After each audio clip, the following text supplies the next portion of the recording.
Bueno, bienvenidos de nuevo. Muchas gracias por estar viendo este video.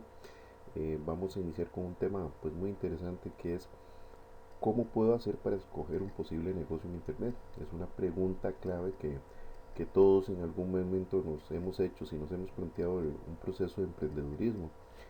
Eh, Hay ciertos puntos claves que uno tiene que tener en cuenta para atacar este dilema, ¿verdad? Primero que todo y claro es cuál puede ser un nicho de mercado en el cual yo pueda participar, ¿verdad? Una pregunta clave. Y una observación que siempre hago es que se tiene que establecer un gran esfuerzo para establecer ese nicho, ese negocio por internet. Muchos negocios por internet fracasan porque por lo general tienen expectativas a corto plazo. Sin embargo, por lo general a corto plazo no es rentable. Se tiene que tener siempre una visión a mediano o largo plazo para un proyecto de comercio electrónico. Hay que hacerse tres preguntas claves, considero yo, que son las siguientes. ¿Qué me gusta hacer?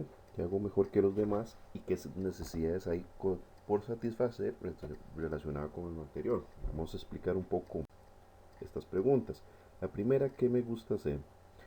Esta pregunta va enfocada a eh, qué cosas usted siente que atrapan su atención, cuáles son las cosas que son el centro de mi atención, en qué cosas yo me puedo quedar horas y horas estudiando, analizando, jugando, etcétera. Y eso puede ser un factor clave para contestar esta pregunta. Y otra pregunta es, ¿a qué me podría dedicar aunque no me paguen por ello? O sea, ¿qué podría hacer por puro gusto? Esa es la primera pregunta. Segunda pregunta, ¿qué hago mejor que los demás? Muy enfocada hacia qué habilidades tiene la persona. Y muchas veces estas habilidades las detectan no solo la misma persona, sino algunas personas de su entorno, la familia, los amigos, etcétera. Entonces, tomar el parecer de otras personas es muy provechoso para responderse esta pregunta. ¿Qué necesidad hay por satisfacer relacionada con lo anterior?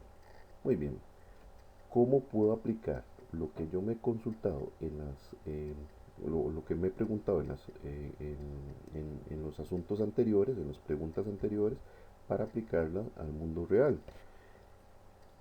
En definitiva, ¿cómo puedo aterrizar esos posibles talentos que yo tengo?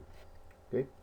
Entonces, para este proceso hay una herramienta que puede servir mucho, que es la herramienta FODA, que es una herramienta utilizada para hacer un análisis en proyectos, pero puede ser análisis en proyectos o análisis de enfoque personal.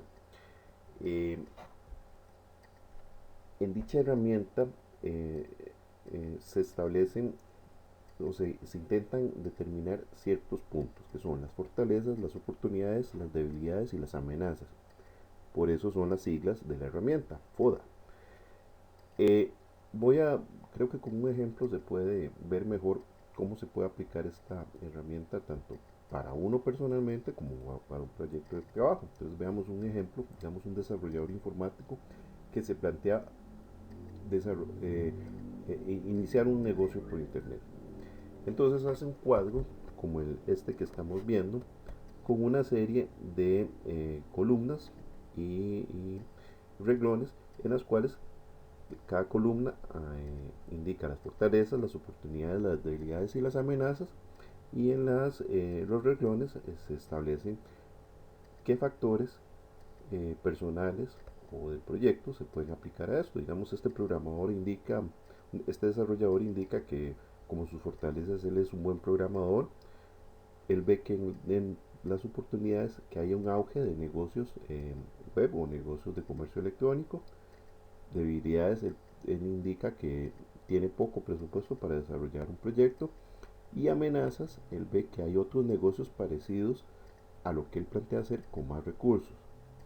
Obviamente esto es solo un ejemplo, se pueden poner tantas fortalezas, oportunidades, debilidades y amenazas como sea necesario.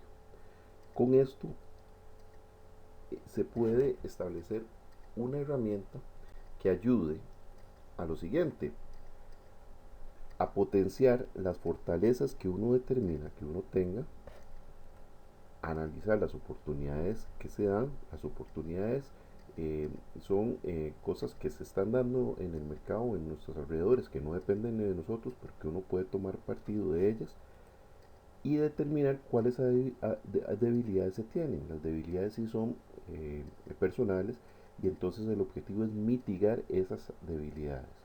Por otra parte, hay amenazas. Las amenazas son problemas que pueden influir en nuestro proyecto, en nuestro negocio, etcétera, pero por amenazas externas. Esas amenazas externas nosotros no podemos manejarlas, pero sí tenemos que tomarlas en cuenta para prevenir posibles adversidades. Ok, dicho esto, muchachos, es interesante plantearse toda esta cuestión para un enfoque de un posible negocio. Con estas preguntas, contestándoselas muy honestamente, podemos plantearnos de una manera un poquito más real un posible negocio por internet. Entonces espero que esta guía les sirva y bueno, nos vemos en un próximo video. Hasta luego.